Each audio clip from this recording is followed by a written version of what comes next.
Bonjour, dans cette vidéo, nous allons faire un petit bilan sur les polynômes du second degré, notamment sur le calcul de leurs racines et sur leur factorisation grâce à ces racines. Nous allons dans un premier temps faire un petit balayage de tout le cours et des formules correspondantes, puis nous verrons trois exemples correspondant à chaque fois à un cas différent. Donc tout d'abord, dans les questions de cours que l'on peut vous poser, si l'on prend un polynôme ax carré plus bx plus c, avec a, b et c, trois nombres réels, et a qui va être différent de 0 pour qu'on ait un vrai terme en x carré, on peut vous demander d'aller calculer le discriminant avec donc le petit a, le petit b et le petit c que nous avons vu. Donc cette formule, elle est vraiment à connaître par cœur, elle est centrale, c'est b carré moins 4ac. En effet, ce discriminant va nous permettre d'étudier différents cas en fonction de son signe.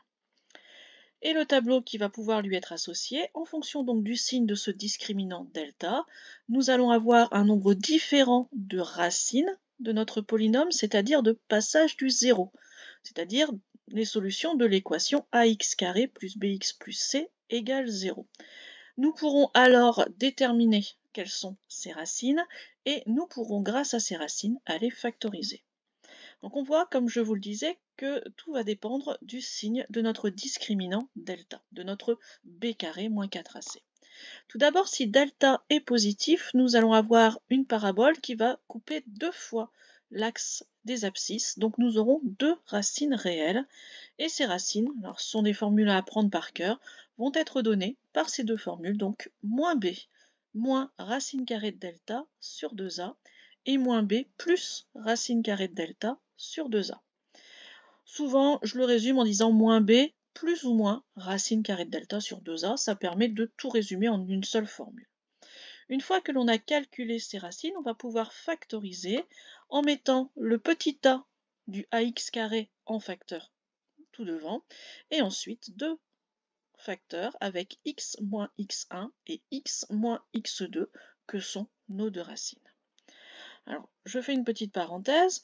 Dans tout ce que je viens de vous raconter, il y a vraiment un problème quand petit b en fait est négatif, puisque lorsque on va faire b carré, il va falloir penser à mettre des parenthèses et que notre carré va devenir positif.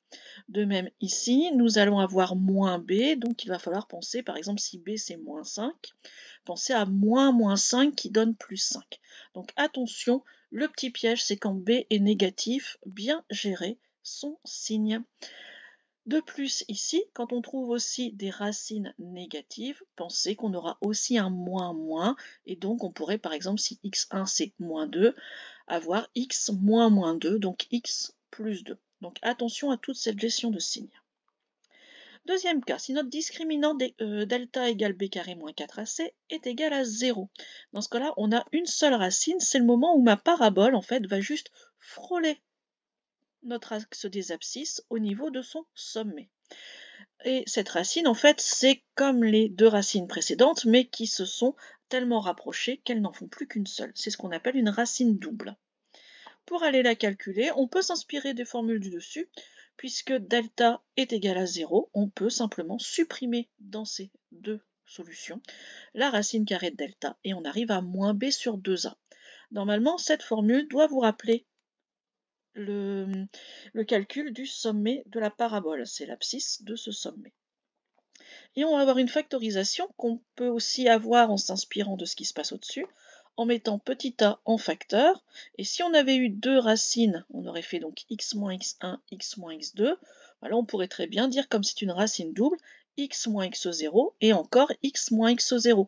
Donc au final, x moins x0, le tout au carré. Enfin, si delta est négatif, ça veut dire que notre parabole est soit toujours au-dessus, soit toujours en dessous de notre axe des abscisses et n'a aucun point d'intersection. On n'a donc aucune racine réelle, on ne va donc pas les calculer évidemment, et on va, pour la factorisation, dire qu'on n'a pas de factorisation réelle, pas de factorisation dans grand R. On verra au niveau de la classe de terminale, et pour certains en première aussi, les nombres complexes qui nous permettent de débloquer cette situation. Voilà pour les rappels donc de ces formules de cours qui sont absolument à connaître par cœur. Maintenant, au niveau des applications, je vous ai donc fait un exemple de chaque. Je vais vous demander donc de résoudre des équations dans grand R, on ne va pas s'occuper de cette histoire de nombres complexes, et ensuite d'aller factoriser, si c'est possible, évidemment, notre polynôme. Si notre équation est 25x² moins 10x plus 1 égale 0, on va donc aller chercher les racines de notre polynôme.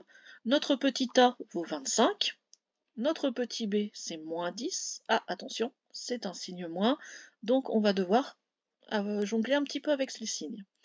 Et notre petit c, c'est 1. Pour aller chercher donc notre discriminant, b carré moins 4ac, c'est donc moins 10 le tout au carré qui va donner 100, moins 4 fois 25 fois 1. Donc on arrive à 100 moins 100, donc 0. On est donc dans le cas d'une racine double. Alors cette phrase de transition est vraiment très importante. Elle fait le lien entre ce que vous avez constaté sur le discriminant et la façon dont vous allez traiter les racines. Ma formule était donc x0 égale moins b sur 2a. Je remplace, encore une fois, attention, le b est négatif, donc moins 10, donc plus 10, sur 2 fois petit a, 2 fois 25.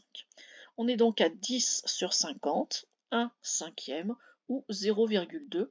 À vous de voir si vous préférez la forme fractionnaire ou la forme décimale. Là, il n'y a pas de préférence forcément personnelle. Notre polynôme va alors pouvoir être factorisé. On va tout d'abord mettre devant le 25, notre petit a, et ensuite, comme c'est une racine double, x moins 0,2 ou x moins 1 cinquième au carré. Voilà pour ce premier exemple. Pour le deuxième, 3x² plus 2x plus 5 égale 0. Alors ça va être plus facile puisque tous mes coefficients vont être positifs. Mon delta, b carré moins 4ac, 2 au carré moins 4 fois 3 fois 5. On arrive à 4 moins 60, donc moins 56. Ce sera le cas le plus simple, delta étant négatif. On n'a aucune racine, on n'a aucune solution à notre équation, donc on ne va pas pouvoir non plus factoriser dans grand R. Dernier cas, moins 4x² moins 12x plus 7 égale 0. Donc là, on voit deux choses. Le b est négatif, mais le a aussi. Donc attention dans les formules. Quand on va diviser par 2a, par exemple, il va falloir prendre en compte ce signe moins. Calculons tout d'abord le discriminant. Donc b carré moins 4ac. Le moins 12 au carré qui nous donne 144. Et ensuite, moins 4ac, 4 fois moins 4 fois 7. Donc là, on sera à plus. Alors ici, on est à 16 fois 7. Donc on sera à plus, j'en sais rien. Alors 16 fois 7, 70 et 42, donc 112. Au final, on arrive à 256 et notre delta est bien positif. Donc notre équation admet deux racines réelles. À nouveau, cette phrase de transition est vraiment très importante puisqu'elle permet donc de différencier nos deux formules.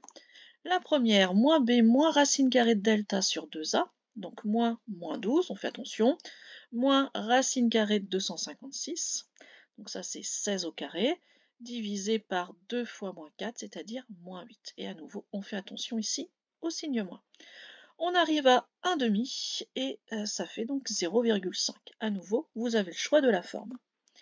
Pour x2, on fait pareil mais avec un plus central. On arrive à moins 7 demi, donc moins 3,5.